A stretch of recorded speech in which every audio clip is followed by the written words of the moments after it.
So starting off with our wet ingredients, I have 6 eggs. For this, you have to beat the egg whites. I'm telling you, it is worth it once you taste them. It's a little bit of extra work. You could do this by hand, but if you have a mixer or even like a hand mixer, that works. So we're gonna separate 6 eggs, keep the whites in here, and put the yolks in a separate bowl, but we're gonna need them.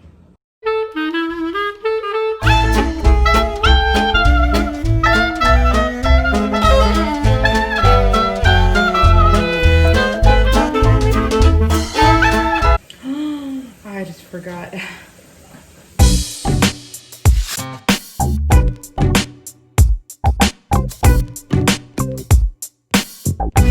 So once you have all of your egg whites in here, you can add your whisk attachment and let them go until they're super, super fluffy. I'm talking like coming up 3/4 of the way of your stand mixer.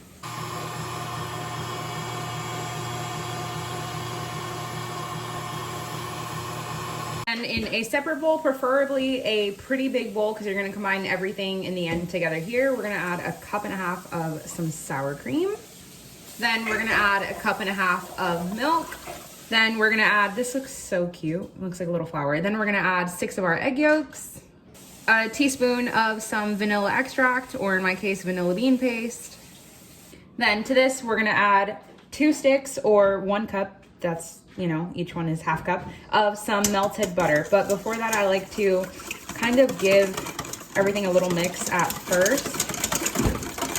Then you don't have to add it in slowly, but of course, because mine was not room temperature, which it doesn't have to be room temperature, you want it melted, but mine was still hot. So just to make sure I don't scramble the eggs. Then to this, we're gonna add 3 cups of flour. For the dry ingredients, it's just this, baking powder and baking soda, but you could do it in a separate bowl and mix it together, but that's literally just another bowl that I don't feel like washing. Then we're gonna add 4 teaspoons of some baking powder. Excuse the refrigerator opening behind me. That's 3, and then 4. Then 1 teaspoon of baking soda. Then before I kind of mix it all together, I just like to do like a little top layer, and then we can start mixing. You're probably thinking, what about the egg whites? Don't forget about them. I won't, but we have to fold those in. So obviously the whole point of like whipping the egg whites was to get it super nice and fluffy, because that's what gives you fluffiness and airiness in your waffles. I'm telling you guys, there really is nothing to this. Like, so this recipe, as you guys heard in the beginning, is from my grandmother-in-law, I guess, my husband's grandma, and they are so good. When my father-in-law used to make them, oh my God, we would all wake up super early, like run into the kitchen, start making these. Oh, and they're so good, and they taste really good to freeze too. Before I start incorporating the egg whites, I'm just gonna go around the bowl with a little silicone scraper just to make sure I didn't miss anything. Then we can start folding. I like to take like a scoop at a time and then fold around the sides. You don't wanna like press it in or just start like whisking them. You literally just wanna fold.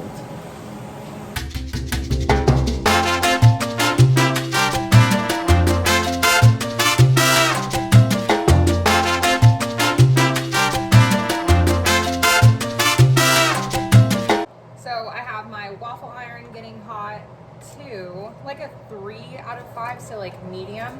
I just have some Crisco nonstick spray. You can use butter, oil, whatever you have. I'm gonna give that a good little spray. Then I'm gonna take our waffle batter and put it in here. For this, because of the egg whites, I am telling you, do not, like absolutely not overfill them. I'd rather have them underfilled than over, because they're spilling out and it is a mess. Because of the egg whites, they get like super, super puffy, which is good, but not for the cleanup of your waffle maker. And my batter has a few lumps of the egg white, and that's fine because that helps to the airiness and almost like melts in there. Okay, now we're gonna close it and just wait for the light to turn green. Then once your waffles are done, they look a little bit lighter on camera, but they're actually like all equally this brown. Then they're really hot. You just want, breaking them. You just want to take them off and place them on a rack to cool.